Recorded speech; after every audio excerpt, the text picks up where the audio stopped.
Tara guys, let's ride a boat along the Palawan's mangrove forest to learn the importance of mangrove trees and find some animal species and crocodiles here in the Mangrove Paddleboat Tour in Palawan.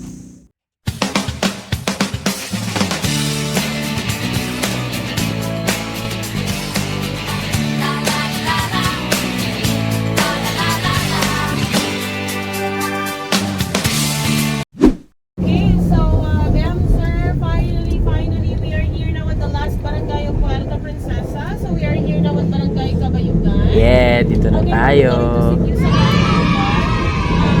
here in Sabang. So from here, point the highway, 5 minutes going to the mangrove area. Mangrove, everybody, look in your right side. Use your imagination.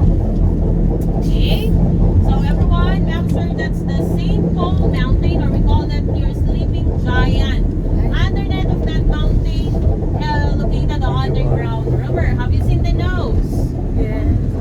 Yeah, it's a foreigner nose.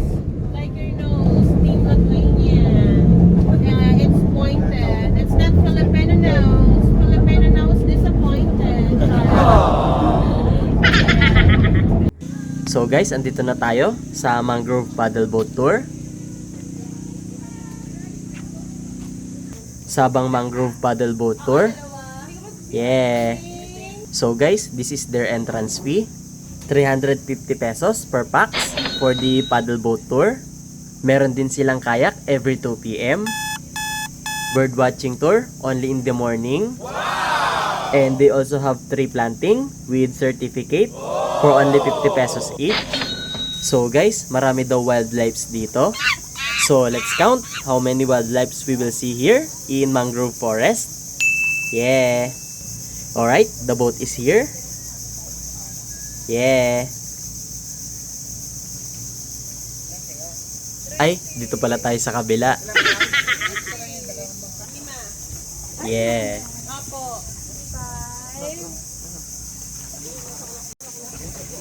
Alright, sakay na tayo. Careful lang, baka madulas. Let's go.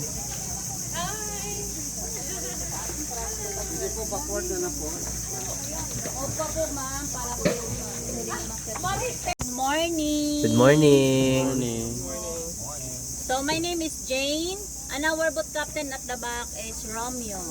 Hello, good morning. So first of all, I would like to welcome you here in Puerto Princesa, subterranean river. So have you been already underground river? So the mountain in the front is the part of underground river. So later you're under the mountain. That is the highest ceiling inside the cave. Wow! And in this mountain we call it a St. Paul mountain because the formation is look like a cave. Or we call it sleeping giant. Whoa! So the name of this river is Sabang River, which is the same name this place. Sitio Sabang, Barangay, Kabayugan. And then the mouth of this river going out to the sea, we call it Puyoy Puyoy. Puyoy Puyoy because it look like a pocket or pouch. So Puyoy Puyoy is a native term of pocket.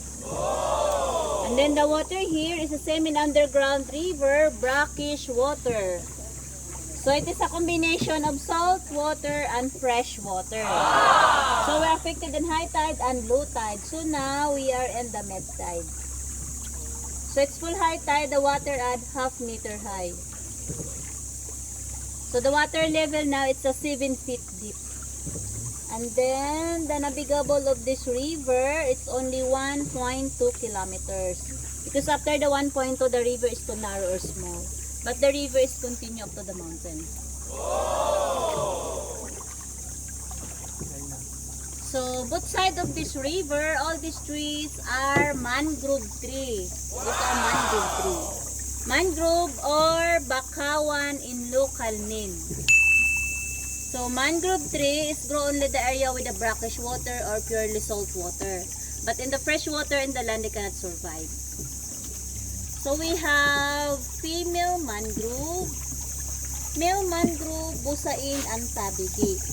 So we can identify the differences of different species according their leaves, fruits, and roots.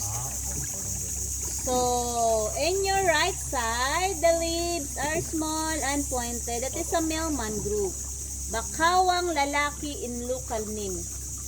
Chrysopora apiculata, the scientific name. So the leaves are wide and little bit round. That is the female mangrove. Or bakawang babae. Rhizopora mocronata, the scientific name. Yeah, so the differentiation of female and male mangroves by the leaves and the seeds. But the roots, if you look only the part of the roots, you cannot recognize where is the female and male mangroves because they have the same roots. Uy, crocodile! Ay, di pala. That's why we don't have crocodile here. No crocodile in this area. It's very difficult for the crocodile to get inside or no space for rest or to make their nest. Yeah. So pag mayroon naman pong maliligaw dito ng buhaya, mayroon naman po tayong makitang palatandaan. Halimbawa pag maraming mga galos-galos yung ugat ng mangrove. So dito po wala naman po.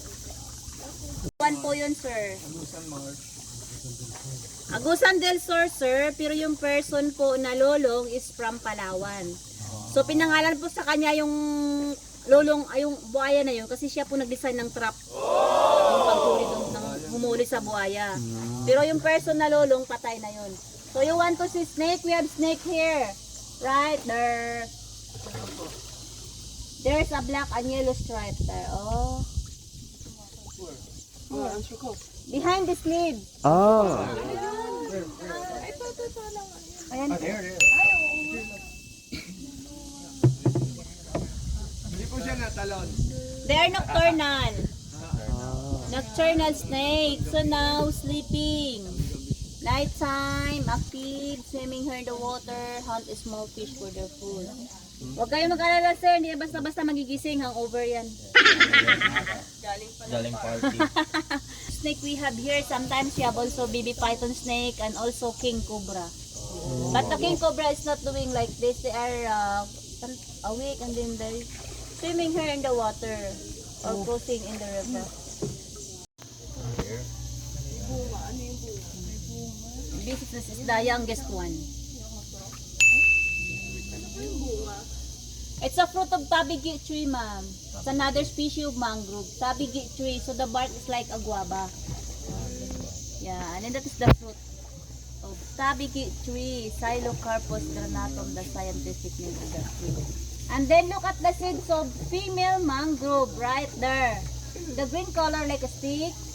That is the seeds of female mangrove. And then there's a brown color on the top. That is the fruit. Do you eat it? It's not edible for the human, only for the monkey or the frogs. Yeah. 100 meters long, serve as a bird watching area. Yeah, but mostly you can see birds there during early in the morning.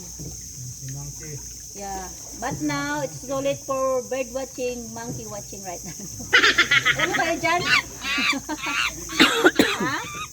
He's talking. Yeah, both man waiting. Their guests inside. So, that is the area of century-old mangrove. Oldest trees, big trees sir, century-old. 100 to 200 years old, according to the study of the tree experts.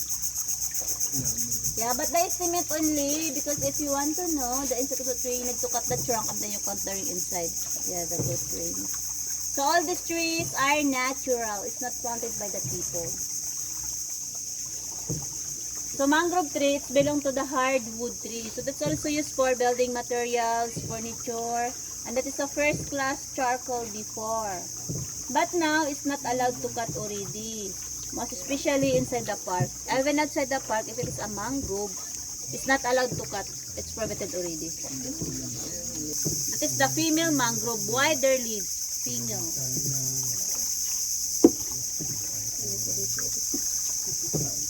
And then there's a mushroom right there. On the top, there's a big mushroom there. Wow! Yeah, wild mushroom. So maybe this mushroom is not edible. Because when it's edible, monkey finish already. Yes, sir. We have also monkey here, but not all the time because the area is very wide.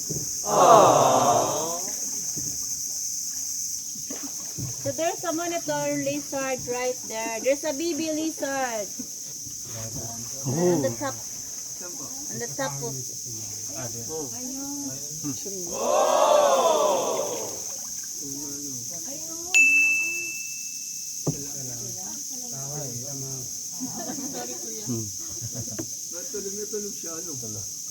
So the mountain in the front, the rock is the same rock in underground river, limestone. You know edible bird's nest, we have a small birds, the nest is edible because made from their saliva. So the small bird is nesting the cave in that mountain. But here it's not allowed to harvest them. So if you want to buy, to try a first class bird's nest, they're in El Nido. Because they're allowed to culture the bird and then the area is so private, it's not a national park. Yeah. Bird's nest soup or nido soup? Nido soup. There's of mangrove forest. Oh, there's a spider crabs there. Oh.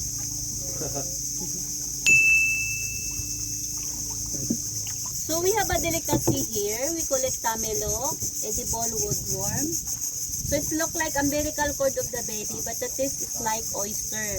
You eat it raw like salad. You just dip in the vinegar with chili. So you can find that worm inside this log. You see the piece of wood. There's holes. Yeah, that is the hole of worm.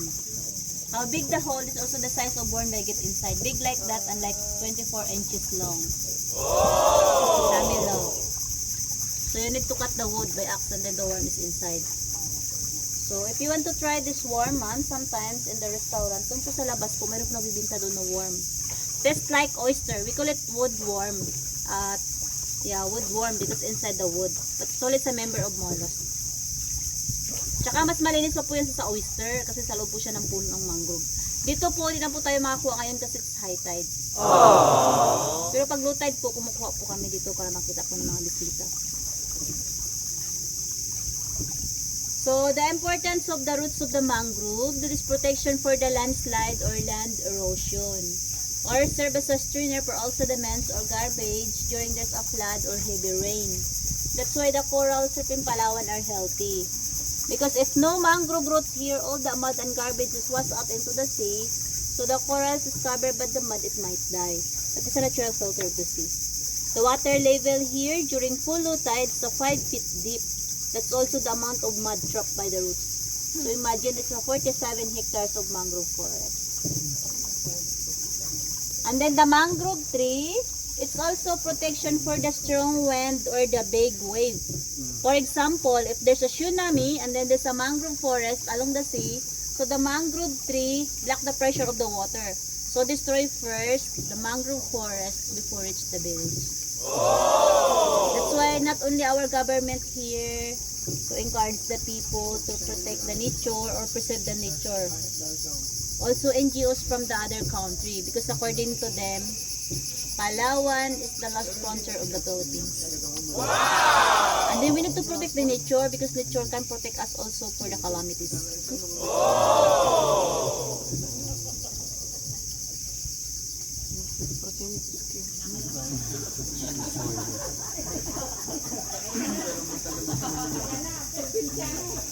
Mga sabog yata yung karga mo. Masaya kami dito eh. Akala ko mga lasing.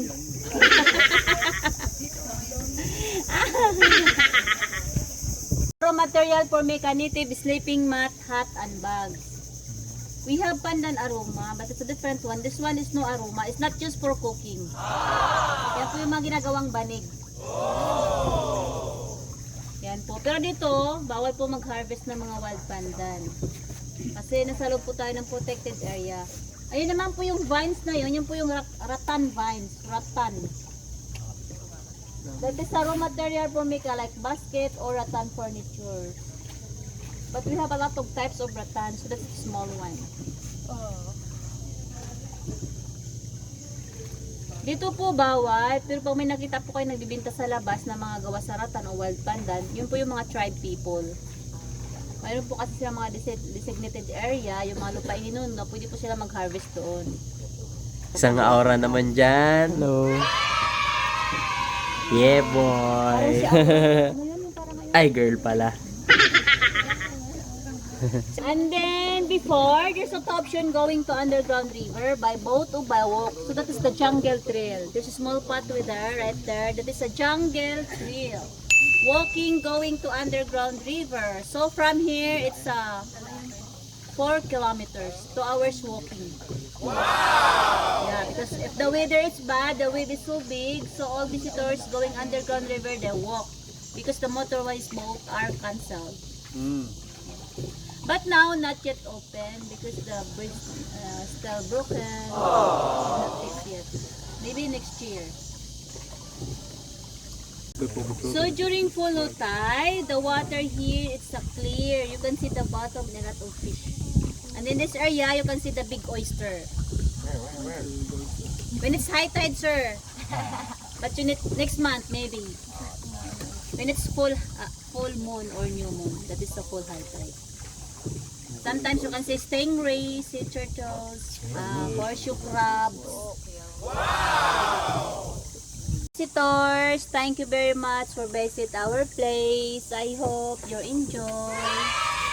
So, aside for giving information about the importance of mangrove in our ecosystem, we have also a mangrove song. I sing a song for you, mangrove song. That's from the rhyme of a native Filipino old folk song like Paro-Parong Bukid. But the message about caring mangrove. Wow! So either you like it or not, I sing our song. No choice. Okay. Oh, come on my darling, in Barangay Kabayugan, we could see and watch on the old unique mangrove tree. We should ride on in a wonderful one with the group of my friends and to my dearest one. We multiply mangrove tree, all of us we shall plant nursery of fishes, marine seafoods are the best. Please don't cut and burning. We must love and caring shellfish, crab and fishes comes to this unique place. Kami look the special test. Hey! Lobsters now are the best. Hey! Oysters are delicious, all of them nutritious. We must love and caring all aqua living things to support the livelihood and the source or mangroves. Kamilok na masarap, uy! Hipon na mailap, uy! Talabang malasa at lukan na biyak. Ating pagyamanin, yamang dagat natin, tulong sa mahirap, sa bakawan galing. Thank you, my friends. You are always welcome in mangroves again. Next year you will be come back again. We are waiting for you all the time. Thank you very much. Salamat po.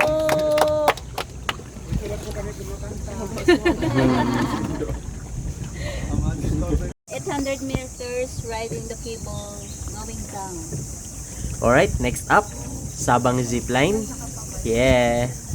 Ang gaano po kalayo nilakad yung papunta, ganoon po yung ride nyo pabalik. Oh no!